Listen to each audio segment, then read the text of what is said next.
En 1 Tesalonicenses, capítulo 4, versos 13 al 18, Pablo reacciona por una mala comprensión teológica entre los tesalonicenses. Aunque no es bien claro cuál era el error, algunos miembros estaban angustiados por la suerte de los creyentes que murieran antes del regreso de Jesús. Parece que tenía que ver con la diferencia entre los que morían antes del retorno y los que estarían vivos en esa ocasión. Por eso el apóstol Pablo escribe en 1 Tesalonicenses los versos 13 al 18 del capítulo 4, para aclararles y entregarles un mensaje de esperanza, que es el mismo mensaje que tenemos nosotros para nuestro tiempo. Bienvenidos a Lecciones de la Biblia.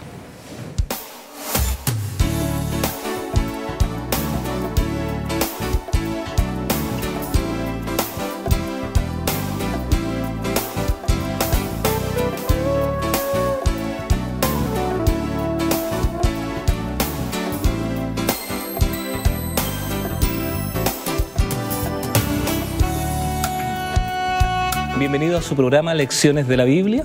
Estamos muy contentos de iniciar un nuevo programa y quien nos acompaña es el pastor Patricio Barahona, quien es líder de la Iglesia Adventista para la región metropolitana, la zona centro-norte de Santiago. Bienvenido, pastor. Bienvenido, Patricio. Gracias por estar con nosotros. Muchas gracias, José. Para mí es una alegría grande poder estar contigo y con nuestros amigos que nos ven desde sus hogares, de sus casas. Y estamos estudiando el libro de Tesalonicenses y el mensaje de hoy es un mensaje muy lindo. Sí.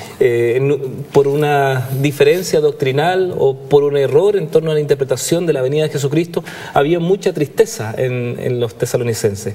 Pero el apóstol Pablo le aclara y entrega un mensaje que hasta el día de hoy sigue teniendo mucho poder. Vamos a ver una nota introductoria, les queremos invitar, ponga mucha atención respecto a la esperanza que tenemos con aquella gente que cree en Jesucristo pero que baja al descanso.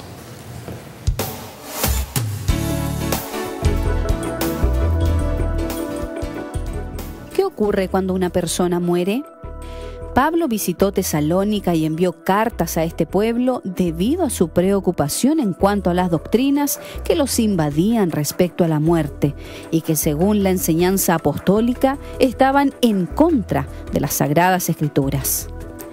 En la actualidad existe un sinnúmero de doctrinas paganas en relación a la muerte, muchas de ellas inculcadas a las grandes masas directamente en programas de televisión, pero que tienen sus orígenes hace miles de años.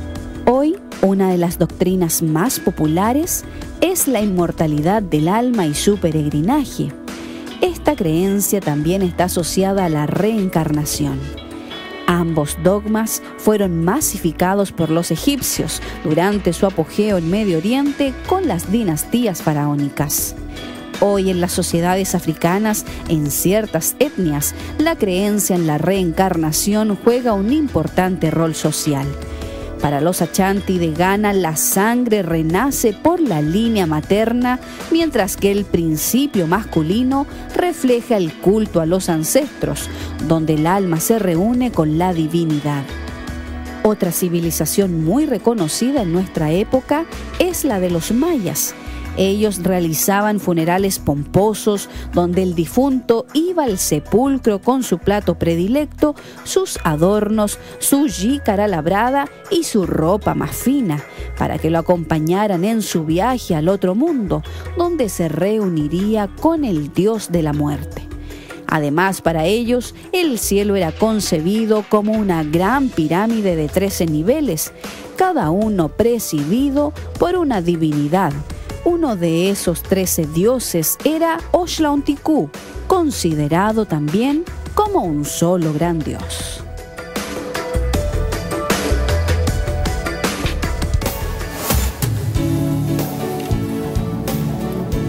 Interesante, Patricio, cómo las culturas han visto la muerte. Leyendo hace un tiempo atrás, la muerte genera no solamente estudios, ¿cierto?, sino que genera mucha preocupación.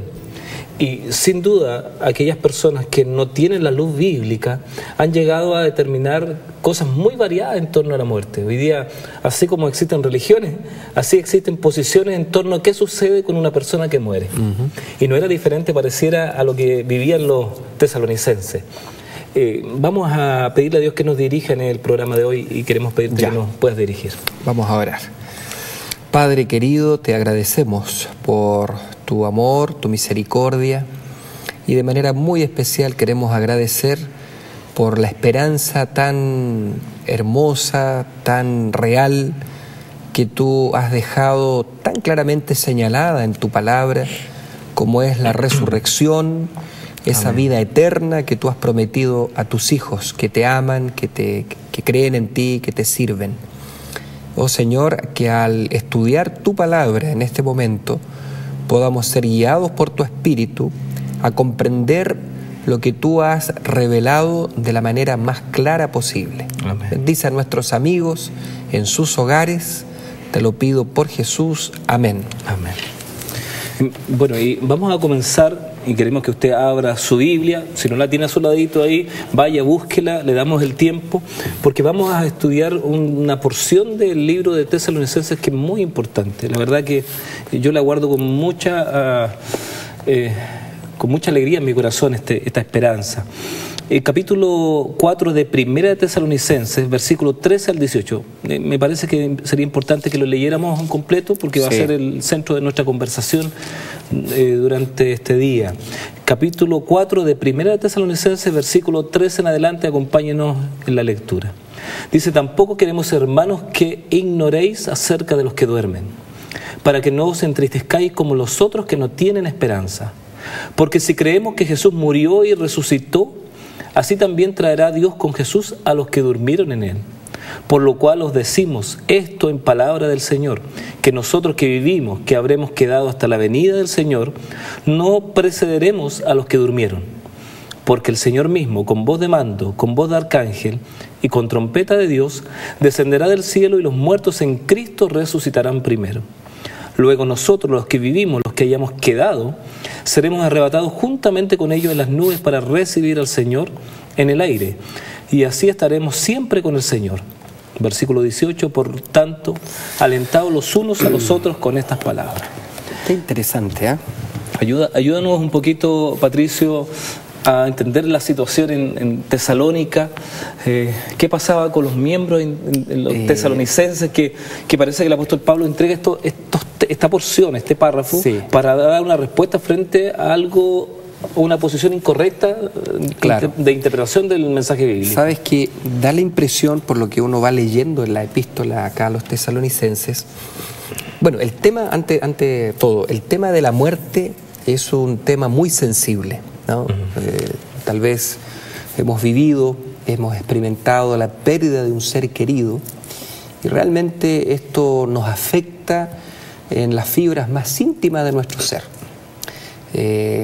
La ausencia de un ser amado, de alguien que nos ha acompañado durante toda la vida, una madre, un padre, una esposa, un esposo, un hijo debe ser algo muy terrible. Entonces, y es que, Patricio, a todos nos toca de alguna forma. Claro, porque tenemos hacia nuestros abuelos, nuestros padres, nuestros familiares, amigos. O sea, yo no sé si hay alguien que diga: a mí la muerte no me ha tocado. Pero de alguna forma, aunque no a nosotros, pero sí quizás a nuestros familiares, a alguien cercano. Claro, y es un tema que desde muchos siglos, desde que la humanidad existe, este tema ha despertado inquietud, ha despertado una serie de cuestionamientos, de suposiciones. Entonces aquí el apóstol Pablo aclara un aspecto vital, no aborda el tema de manera completa, porque la Biblia, en toda su riqueza, en toda su extensión, nos dice de manera muy clara qué es lo que ocurre realmente al momento de morir. Pero aquí el apóstol Pablo, en todo lo que tú acabas de leer en Primera de Tesalonicenses, el capítulo 4, él va estableciendo algunas verdades, algunas realidades, va aclarando algunas ideas que al parecer preocupaban a los hermanos ahí en Tesalónica.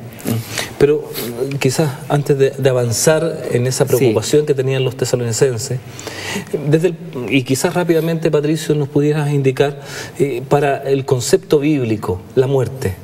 ¿Qué significa? Porque lo comentábamos, ¿no? Y a través de la nota introductoria, mucha gente piensa en torno a la muerte una cantidad de cosas, que hay una vida después de ella, que uno va reencarnándose, que uno va a una dimensión distinta. Hay tantas posiciones, pero así rápidamente, porque no es el tema de hoy, pero no, claro. Pero para que la gente entienda claramente qué es lo que es la muerte para el concepto bíblico. La verdad que cuando nosotros abordamos la Biblia, la palabra de Dios, nosotros encontramos, y que tal vez a nuestros amigos en sus hogares les puede parecer un poco distinto, raro lo que nosotros vamos a expresar, pero es lo que está en la Escritura. Vivimos en un mundo donde incluso dentro del cristianismo, dentro de un contexto religioso cristiano, está la idea de que al morir, en el fondo no morimos, sino que como que seguimos vivos, que somos un estado distinto, claro, que el espíritu sale del cuerpo y entonces muere solo una parte, que es la parte física, el cuerpo, pero que el espíritu continúa viviendo. Cuando nosotros abordamos el tema bíblico... Y eso es lo que en la nota introductoria decía como inmortalidad del alma. Claro. Que uno en esencia sigue vivo por siempre. Exacto. Entonces, lo vamos a ir estudiando durante el diálogo, en el transcurso de esta conversación, pero han habido muchas ideas extra bíblicas, ajenas al concepto hebreo, ¿no?, que se han introducido dentro del cristianismo. Del mundo cristiano. Claro. Los griegos, por ejemplo, ellos tenían esa concepción, esa dualidad entre lo material y lo espiritual, ¿no?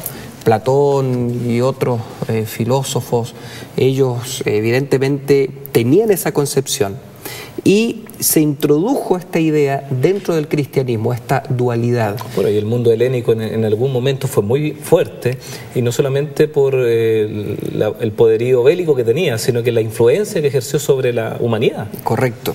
Entonces, sin embargo, cuando nosotros vamos a la Biblia, encontramos un concepto completo del hombre, un concepto holístico, voy a utilizar esa palabra, un concepto total del hombre. Es decir, cuando nosotros vivimos de manera completa, de manera total. Y al morir, nosotros también bajamos al descanso, la Biblia habla de sueño, en forma total, esperando algún día la resurrección. Hay una serie de textos bíblicos, Salomón, en el libro de Eclesiastés. Sí. Y de hecho lo hemos estudiado en otros programas anteriores, no recuerdo en qué temporadas atrás, pero lo hemos estudiado desde aquí, más o menos un poquito el concepto ese de que nosotros somos un ser completo, íntegro, ¿cierto? Claro. Y cuando morimos, vamos completamente, dejamos de ser. Sí.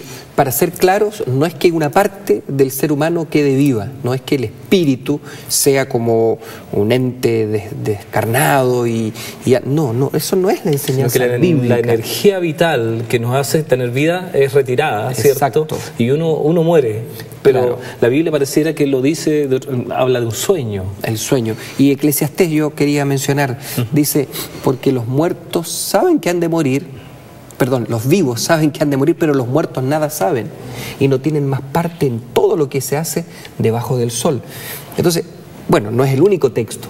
Hay otros textos más, en Salmos, en fin. Solo recordarle a nuestros amigos que cuando Jesucristo va a encontrar también a Lázaro y lo resucita, porque Lázaro había muerto, ya llevaba 4 días que no estaba y va al lugar donde está la tumba. Claro. Y lo llama de la tumba. Él había muerto, pero lo resucita ahí. No es que vaya a una dimensión distinta, lo llame desde el infierno, desde el cielo o de donde sea, sino que él está en la tumba en ese momento y desde allí sale.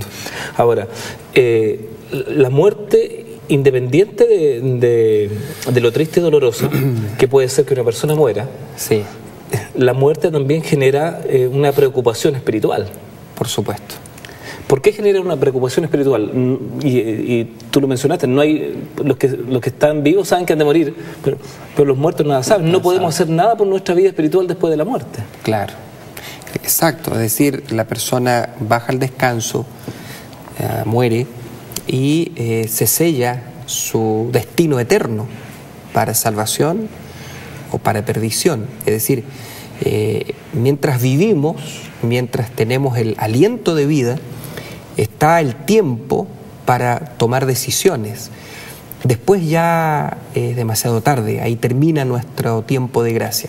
Ahora, el apóstol Pablo, consciente de todo esto, de la trascendencia, de lo importante que significa para el ser humano tener claro esto, él dedica una sección ahí en Primera a los Tesalonicenses, en el capítulo 4, a aclarar algunas ideas en relación a la muerte. Aparentemente en Tesalónica, producto a lo mejor de que Pablo estuvo un tiempo, pareciera no tan prolongado, habían algunas ideas que estaban presentes en el contexto, en el ambiente, que no eran bíblicas, que se habían introducido o que habían de alguna manera influido en la visión que tenían los tesalonicenses, pero que no era la verdad tal como la enseña el Evangelio, y eso produjo cierta inquietud, cierta incomodidad. Pareciera que habían algunos que, propio de la edad, del tiempo, estaban muriendo, algunos cristianos,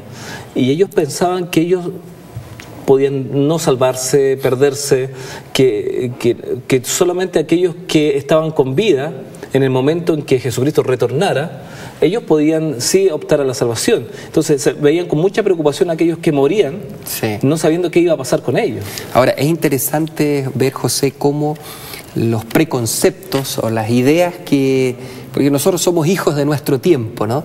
Y a veces las ciertas creencias, supersticiones que están instaladas en la sociedad influyen en nosotros. Y pareciera que esa fue la experiencia que vivieron los tesalonicenses. No entendiendo con mucha claridad la enseñanza bíblica, entonces ellos aceptan de alguna manera algunos conceptos religiosos de la época que al parecer hacían una diferencia entre aquellos que estarían vivos, hacen una mezcla, ¿no? Ahí, los que estarían vivos al momento de la venida de Cristo, esos se irían con el Señor, y los que habían muerto, ellos tal vez se salvarían, pero quedarían en la tierra. Entonces se producía una separación entre los mismos salvos, una separación. Unos estarían en el cielo, otros... Entonces no tenían una claridad, claro, y eso los angustiaba. Había una confusión, porque si un hijo, un padre, una madre, una esposa moría antes y yo estaba vivo cuando Cristo viniera, yo me iba a ir al cielo y mi ser amado, aun cuando fuera salvo, pero quedaría en la tierra. Entonces, son ideas, cuando no se entiende bien, y aquí hay algo interesante, cuando no comprendemos bien lo que dice la Biblia, lo que enseña el Evangelio, somos presa de supersticiones, somos presas de ideas falsas que distorsionan el carácter de Dios, que distorsionan la voluntad de Dios y nos hacen sufrir. Y nos ayuda a vivir un cristianismo pleno. Claro que sí. Hay mucha gente que quizás tenga algunas dudas al respecto. Así que vamos a seguir estudiando junto a Patricio este interesante tema, cuál era la situación de Tesalónica y por qué el apóstol Pablo escribió lo que escribió ahí en su primera epístola. Vamos a ir a una pausa y volvemos con más lecciones de la Biblia.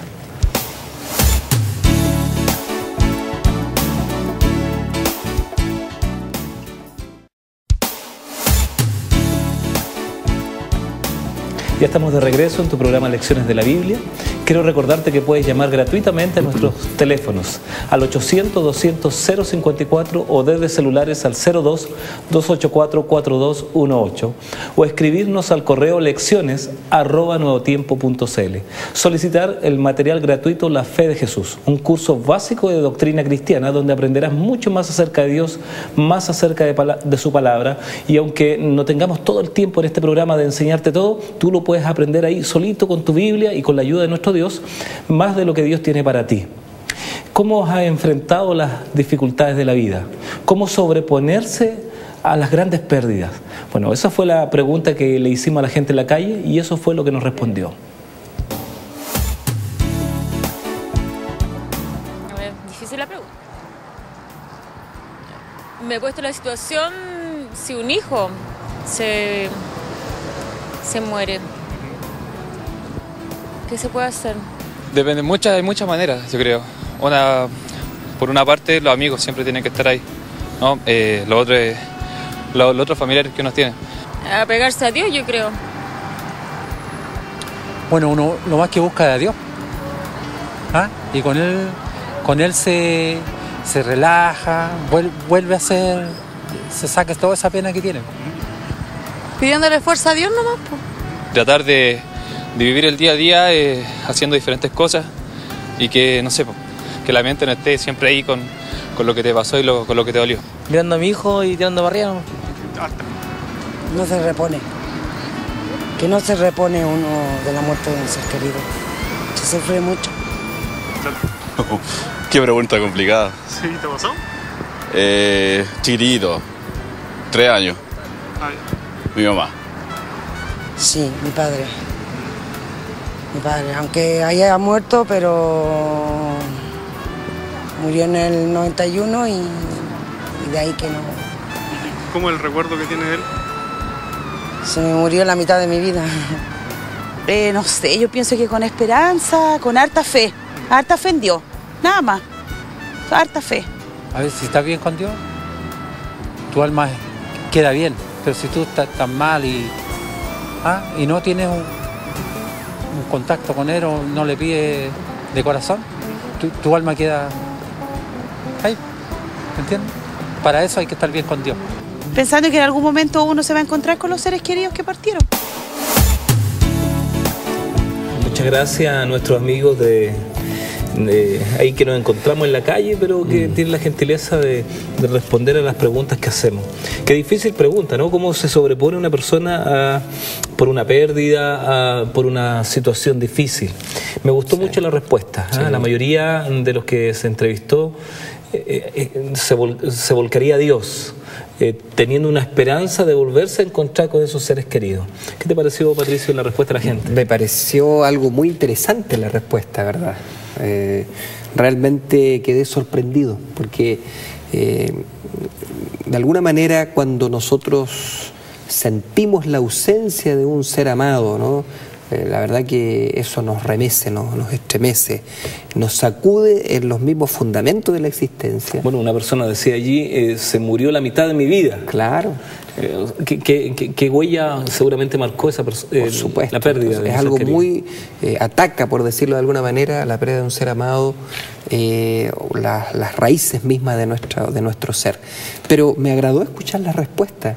Hoy día, en un mundo tan, yo diría, pragmático. Exacto, posmodernista, donde pareciera que las personas no dan importancia a lo trascendente, a Dios. Aquí vemos que en situaciones así, límites, en momentos difíciles de la vida, las personas se vuelcan a Dios. Las personas piensan en Dios, consideran a Dios. Y me agradó mucho escuchar las respuestas de las personas. Preparado, ¿no? Esa gente estaba preparada. En momentos de dificultad, su apoyo, su sustento allí va a ser Dios. Fíjate que, perdón que te interrumpa, yo he observado a lo largo de mi ministerio que nosotros cuando como pastores nos corresponde atender una situación así, es un momento oportuno para poder alcanzar tal vez a muchos familiares, amigos que han quedado dolidos por la muerte de un ser amado, por la partida de un ser amado, de hacer un trabajo espiritual con ellos, porque evidentemente, José, las personas quedan con una sensibilidad especial que lo más probable que en otro momento de la vida no lo van a tener. Y tal vez están con el corazón, la mente más abierta para escuchar un mensaje, para hablarles de estas verdades. Me parece que es el momento de hablar con ellos de la esperanza. Y uno debe reconocer que con Dios y sin Él es doloroso la pérdida de un ser querido. Por supuesto. Y yo creo que cuando uno dice en una situación límite, en algo trágico, uno piensa en la pérdida de un ser querido. Y cualquiera sean las condiciones, uno no es cristiano, tiene esperanza en el Señor, pero aún así uno siente que si le toca el momento de pasar por una pena así, es algo que nos va a causar dolor. De hecho, en la Biblia encontramos varios ejemplos. Abraham dice que lloró a su esposa Sara, o sea, lo sintió. Jesucristo también, cuando estuvo ahí a las puertas de Jerusalén, lloró al ver la tumba de Lázaro, sintió pena de la situación, aunque tenemos la esperanza. Y eso es lo que quizás el apóstol Pablo les aclara, o sea, a los tesalonicenses, que ellos comienzan a vivir con una esperanza distinta a la que estaban viviendo. ¿Cuál es la respuesta a ese conocimiento incorrecto de la segunda venida de Cristo que el apóstol Pablo le entrega a los tesalonicenses?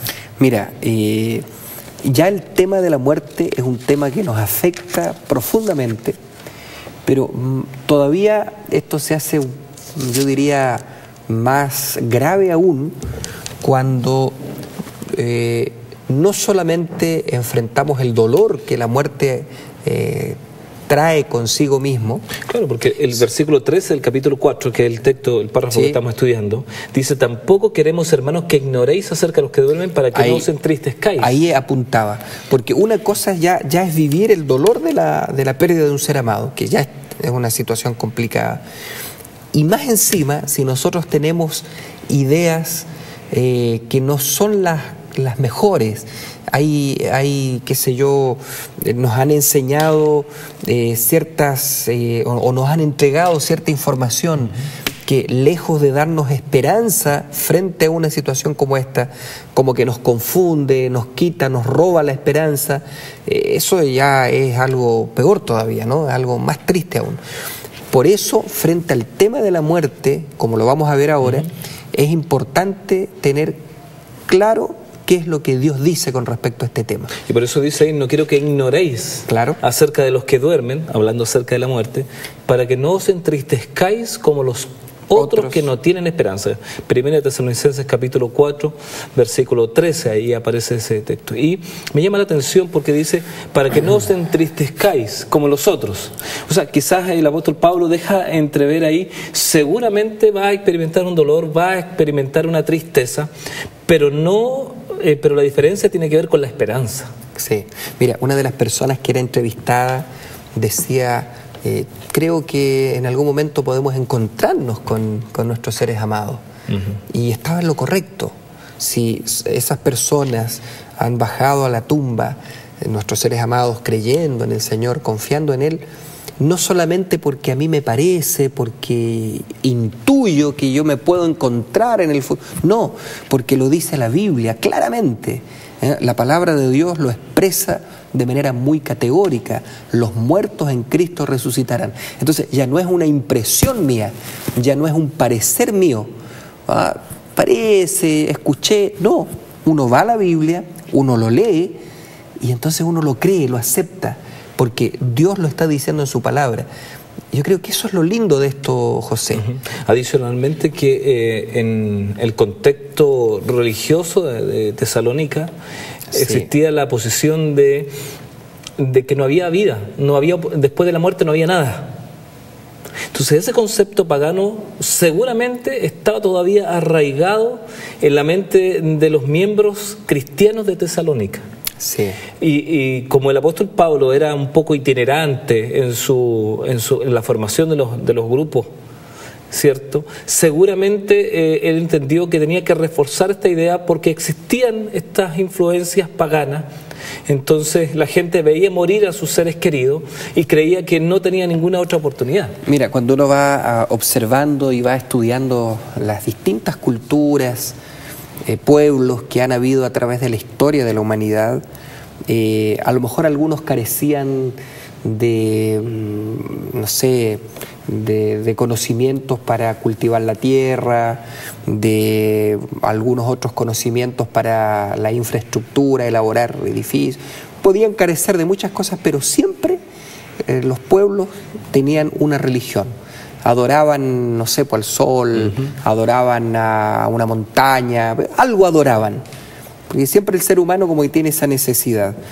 Y el tema de la muerte, o la vida después de la muerte, o la no vida después de la muerte, uno siempre lo va observando ligado a los pueblos, aunque sean culturas antiquísimas, porque siempre ha estado esa inquietud, esa necesidad del ser humano. Y lo vimos en la introducción al programa. O sea, han habido una cantidad de ideas, desde los faraones y otras culturas más. Hasta nuestros días, ¿no? Los babilonios. Muchas ideas en relación a lo que hay después de la muerte. A veces ideas, la mayoría distorsionadas, que en vez de traernos esperanza, nos confunden y nos roban la esperanza. De hecho, hay una carta de una mujer en el siglo II, y hay un extracto que es muy similar a la porción de finales del texto del apóstol Pablo. Claro. Dice: Irene a Onofris y Filón, buen consuelo, yo lamento y lloro por el que ha partido, como lloro por Dídimas, y todas las cosas que fueron apropiadas he hecho, pero contra tales cosas no podemos hacer nada. Por lo tanto, consuélense unos a otros y pásenla bien. Muestra un poquito la realidad de cómo la persona de Tesalónica vivía la muerte. Claro. Y escribe seguramente ahí, bueno, no podemos hacer nada. No hay esperanza, no hay nada. Que son palabras muy similares a las que el apóstol Pablo escribe en el versículo 18. Sí. Perdón, desde el versículo 17 y 18 del capítulo 4 de Primera Tesalonicenses. Dice: luego nosotros, los que vivimos, los que hayamos quedado, seremos arrebatados juntamente con en las nubes para recibir al Señor, y así estaremos siempre con el Señor. Y el versículo 18: por tanto, alentados los unos a los otros con estas palabras, con esta esperanza. Y usan frases muy similares a lo de esta mujer, que le pareciera una forma natural de saludarse a través de una epístola, pero cuando leemos el apóstol Pablo, habla como si, con la misma situación, una esperanza distinta. Ahora, ponte a pensar familias, grupos de personas que piensan que nunca más van a ver a un ser amado que baja al descanso. Triste. O sea, la verdad que no tener esperanza frente a la muerte, yo diría que es una de las tragedias más grandes que puede enfrentar un ser humano. Pero la Biblia a nosotros nos habla de una manera tan elocuente, tan clara en relación a este tema.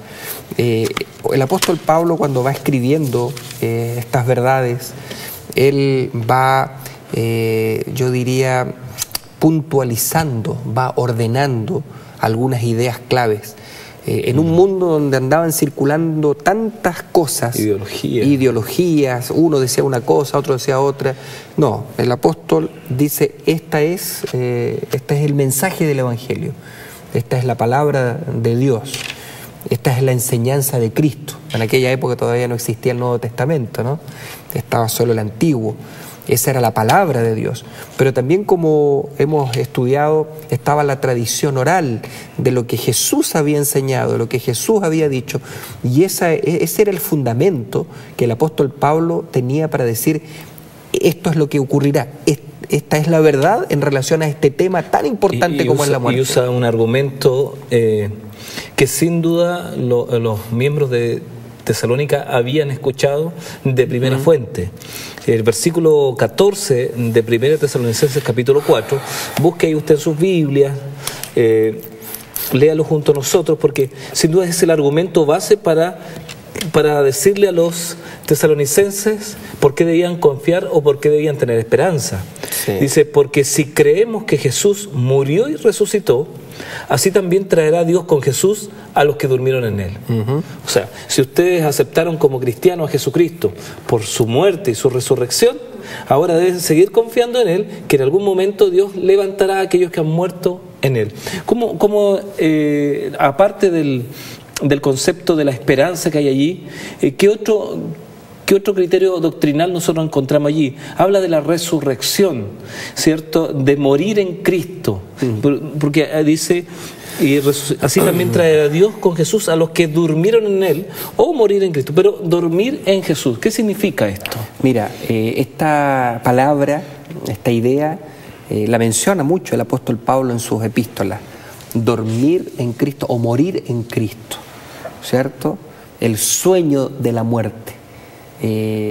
Tal vez con esta expresión nosotros entendemos que la muerte para un hijo de Dios no es el fin de todo. Claro.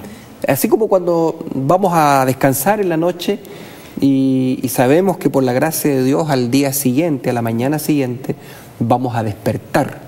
Entonces, esto del sueño de la muerte, de dormir, ¿no?, en Cristo Jesús, habla de que un día llegará una mañana gloriosa, una mañana maravillosa, cuando Jesús va a resucitar, va a llamar a la vida a sus hijos. Ahora Patricio, sí. Porque tenemos que ir al siguiente bloque, pero dejar la pregunta instalada, porque una cosa es dormir con Jesús, pero uno duerme en Él cuando ha vivido quizás junto a Él. Claro. Háblanos, ¿qué sería lo previo a la muerte para poder ir a dormir en Jesús? Vamos a ir a una pausa y ya Patricio nos ayuda con esta pregunta.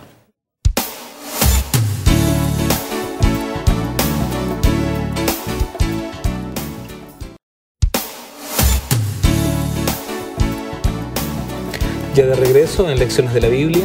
Recordarte que puedes llamar a nuestros teléfonos al 800-200-054 o desde celulares al 02-284-4218 o escribirnos al correo lecciones@nuevotiempo.cl. Estamos junto a Patricio Barahona, entendiendo lo que el apóstol Pablo les decía a los tesalonicenses. Patricio, antes de continuar un poco y responder la pregunta que quedó media inconclusa allí, cuéntanos un poquito acerca de más o menos el campo que nos corresponde trabajar. Digo que nos corresponde porque trabajamos juntos, sí, pero el que tú tienes como responsabilidad aquí en Santiago, ¿cuántas iglesias lo componen aproximadamente? ¿Qué sectores aquí en Santiago? Hay mucha gente que conoce que es de Chile y ve el canal Nuevo Tiempo, sabe que desde acá de Santiago estamos haciendo este programa, pero hay otros que a lo mejor no conocen mucho de Santiago o no conocen de la Iglesia Adventista. Sí. Bueno, de la Iglesia Adventista aquí en Santiago un poquito. Bueno, en este momento el campo eclesiástico, la zona, el sector geográfico, desde el punto de vista de la Iglesia Adventista, nos toca atender junto con el equipo administrativo de la Asociación Metropolitana, como le llamamos, la parte centro-norte de Santiago. Santiago es una metrópoli, ¿no?, una ciudad con ya prácticamente unos 7 millones de habitantes. Y en este momento en Santiago hay 2 sedes administrativas para poder atender las necesidades desde el punto de vista espiritual de Santiago o predicar el Evangelio con mayor efectividad. Para la Iglesia Adventista, digamos. Exacto, para la Iglesia Adventista, ¿no? Entonces, en este momento la Asociación Metropolitana tiene cerca de 20.000 miembros. Está la Misión Sur Metropolitana, que también tiene una cantidad de 13.000 miembros, es decir, alrededor de unos 34.000 adventistas en Santiago. Y la iglesia va avanzando, la iglesia, hay mucho por hacer, ¿no? Hay mucha tarea. Nosotros nos dividimos en distritos acá, ¿no? Un distrito pastorales. Tiene una cantidad de iglesias. Claro. ¿Cuántos distritos, cuántas iglesias aproximadamente? Mira, nosotros en este momento tenemos 27 distritos pastorales. 27 distritos pastorales que están en las distintas comunas de lo que es la Asociación Metropolitana. Algunos de estos distritos están ubicados, yo diría, en distintas zonas, obviamente, del Gran Santiago, sectores más distantes, más alejados, otros más cerca del centro, del corazón de la ciudad. Y me parece que en casi la mayoría de las comunas aquí en Santiago hay presencia de la Iglesia Adventista. Sí. ¿Cierto? Sí. Y Patricio, quizás invitar a nuestros amigos, si usted vive cerca de una iglesia adventista, vaya el sábado a la mañana. Todos los sábados las iglesias están abiertas. Correcto. Para que usted pueda asistir, aprender. Dígale, va de parte de Nuevo Tiempo a escuchar el mensaje del Señor. La mayoría de la iglesia comienzan entre 9:30, 10 de la mañana hasta mediodía, el sábado, y en la tarde también hay programación. Correcto. Pero vaya, porque hay siempre un mensaje de esperanza. Estos mismos temas que nosotros estudiamos acá, cada sábado en la Iglesia Adventista se está estudiando el mismo tema. Es muy interesante. Hay un folleto que nosotros distribuimos a cada uno de los miembros de la Iglesia Adventista, donde en el mundo entero se estudia esta misma temática. Claro. Nosotros la repasamos acá desde punto de vista, nadamos no tan profundamente, pero tratamos de entender lo que el mensaje está allí, pero en todas las iglesias se está estudiando, y si le quedó alguna duda, alguna pregunta, vaya, asista a la iglesia adventista y dígale, estamos estudiando esto, y usted va a llegar y se va a conectar con lo que se está estudiando allí. Así es. Ahora, habíamos quedado con alguna pregunta allí, porque no solamente el versículo 14 de 1 de Tesalonicenses, del capítulo 4, nos dice, durmieron en él, sino que cuando uno va al versículo 16, dice, y los muertos en Cristo.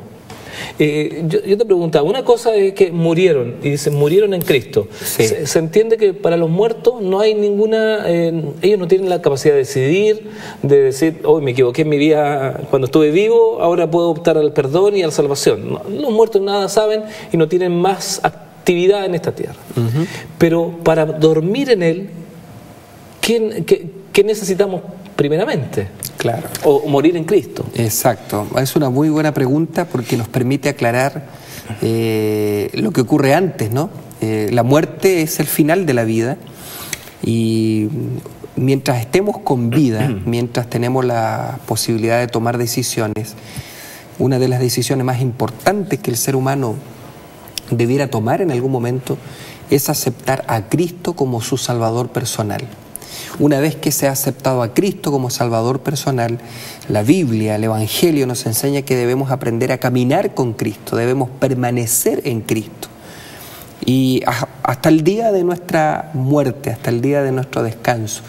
A eso el apóstol Pablo se refiere cuando dice que morimos en Cristo, cuando hemos aceptado a Cristo como nuestro Salvador, ya sea años antes de nuestra muerte o poco tiempo después antes de morir, pero al tener a Cristo como nuestro Salvador personal, al haberlo aceptado, entonces morimos en Cristo.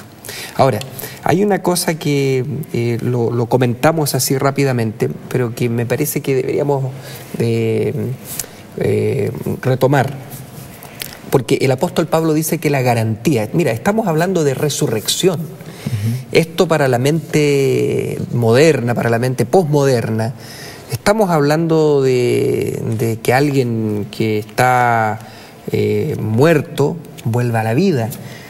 En una época como la nuestra, ¿no? Donde estamos tan acostumbrados a lo científico, a, qué sé yo, razonamos de causa-efecto, como que pareciera algo hasta irracional.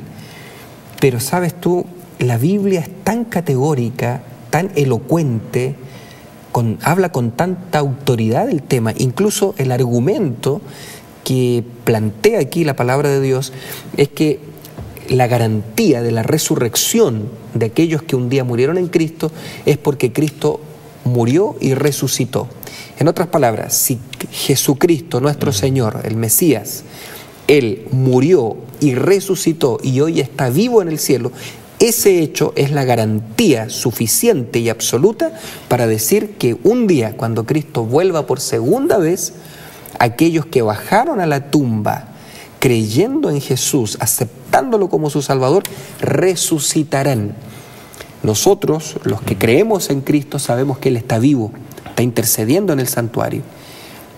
Él es la prueba viviente de que eso que el apóstol Pablo está hablando aquí, de la resurrección, será verdad. Un día ocurrirá. Mira qué cosa más extraordinaria. Y es la confianza que muchos nosotros tenemos, ¿no? Que en algún momento se presente Jesucristo, y así lo dice el texto, ¿no? Sí. Y traiga a los que durmieron en Él, o a los que murieron en Cristo, los traiga nuevamente a la vida.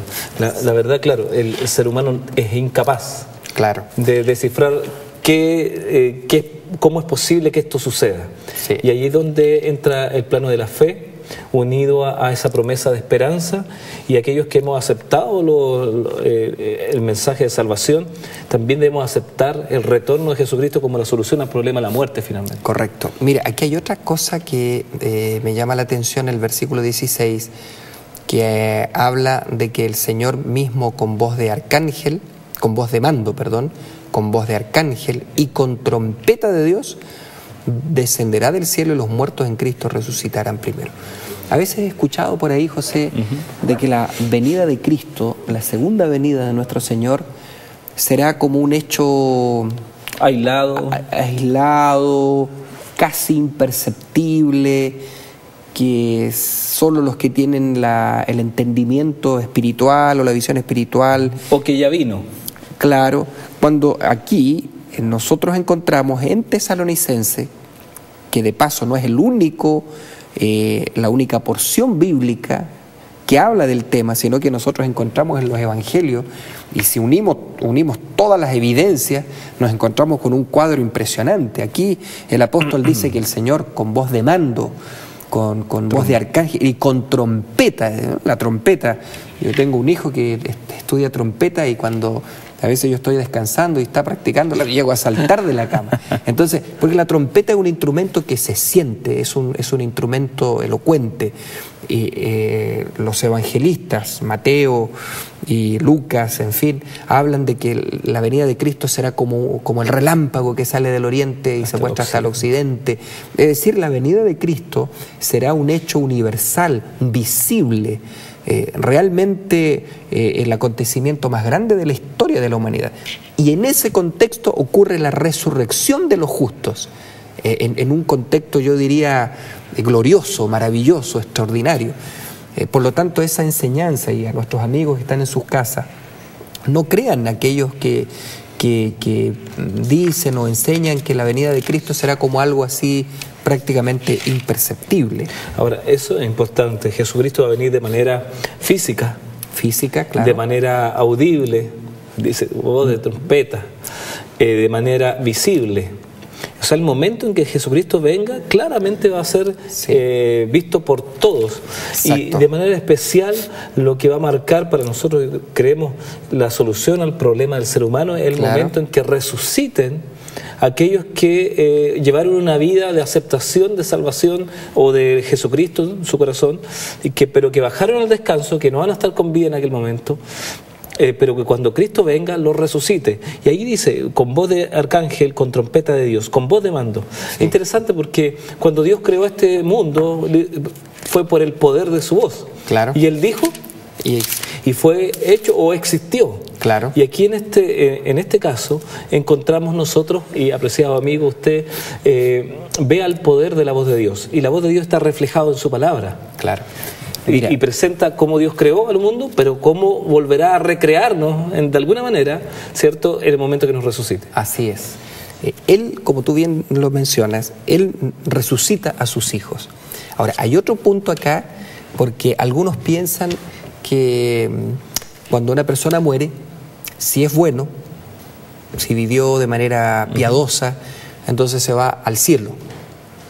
Y entonces, en ese sentido, ¿qué razón tendría la resurrección? Mira, en San Juan, el capítulo 14, dice: no se turbe vuestro corazón, creéis en Dios, creed también en mí. Versículo 1. Porque en la casa de mi Padre muchas moradas hay. Si así no fuera, yo os lo hubiera dicho. Voy pues a preparar lugar para vosotros. Y si me fuere y os prepararé lugar, vendré otra vez y os tomaré a mí mismo, para que donde yo estoy, vosotros también estéis. Jesús habla de que Él va a volver, va a regresar, vendré otra vez y os tomaré a mí mismo, para que donde yo estoy, vosotros también estéis. Es decir, porque no hemos estado antes con Él. ¿Y qué sentido tiene la resurrección? Él nos viene a buscar, nos viene a rescatar. No hemos estado con Él. Por lo tanto, esta sola verdad, de alguna manera, José, echa por tierra esa idea también, que cuando las personas mueren o se van directo al cielo, porque no tendría sentido. ¿Para qué la resurrección si ya están con Él? No, aquí la Biblia, la palabra de Dios, nos enseña algo totalmente distinto. Los muertos en Cristo mueren, entran en un estado de inconsciencia, no saben ni tienen más parte en todo lo que se hace debajo del sol, dice el libro de Eclesiastés, y entonces entran en un sueño, en el sueño de la muerte, y ahí, el Señor los llama a la resurrección. Y ahí donde les explicamos a nuestros amigos que cuando ellos pierden un ser querido, no se entristezcan en la medida que no sepan qué le está sucediendo a su ser querido en estos momentos. Su ser querido no está sufriendo, su ser querido no está extrañando, no sigue con la misma enfermedad con la que padeció aquí en este mundo, sino que espera el momento en que Jesucristo vuelva por segunda vez. Ahora, Patricio, y como para ir concluyendo, ayúdanos con un resumen final del programa de hoy, sí, pero enfocado en el texto último donde el apóstol Pablo le dice: alentados con estas palabras los unos a los otros. Mira, el apóstol claramente en esta porción acá de Primera a los Tesalonicenses habla de que hay Cristo vendrá, y cuando Cristo venga habrá una resurrección. Qué cosa más linda, qué esperanza más maravillosa tenemos. La muerte será vencida un día, definitivamente. Lo otro que el apóstol Pablo enseña, que los que mueren antes de la venida de Cristo y los que están vivos en el momento de la venida de Cristo, no es que tengan una ventaja los unos sobre los otros, sino que finalmente los vivos serán transformados, los muertos resucitarán y ambos grupos se unirán para ir con el Señor. El apóstol Pablo llega hasta ahí, ¿no? Claro. Para recibir al Señor en el aire. En otras porciones, en otras partes de la Escritura, nosotros sabemos que después viene un milenio, vienen 1000 años donde los hijos de Dios, los salvos, estarán con el Señor. Después de esos 1000 años se regresa a esta tierra, una tierra totalmente purificada. Pero no hay una ventaja, desde ese punto de vista, el morir antes o el estar vivos al momento de la venida del Señor. Pero lo más importante aquí, José, es que nuestros amigos estén muy seguros, porque lo dice la Biblia, de que hay una esperanza, que cuando hay un ser amado que nos arrebata la muerte, ese no es el fin de todo. Según la Biblia, aquellos que mueren en Cristo tienen la esperanza de la resurrección. Así como Cristo resucitó, el Señor también traerá con Jesús a los que durmieron en Él. Y eso a mí me parece que cuando nosotros lo creemos, le da un sentido totalmente diferente a nuestra visión de la existencia. Y quizás debemos terminar este programa diciéndole a nuestros amigos de Nuevo Tiempo: no queremos, hermanos, que ignoréis acerca de los que duermen, según lo que el apóstol Pablo dice: si creemos en Jesús que murió y resucitó, bien hacemos en confiar en que un día Él traerá a nuestros seres queridos, a aquellos que bajaron al descanso confiados en Jesucristo, los traerá nuevamente para estar con nosotros y para vivir con el Señor por siempre en el cielo. Queremos agradecerte por tu preferencia, agradecer a Patricio por haber estado con nosotros. Sigue en compañía de Nuevo Tiempo y espera más adelante más lecciones de la Biblia. Dios te bendiga.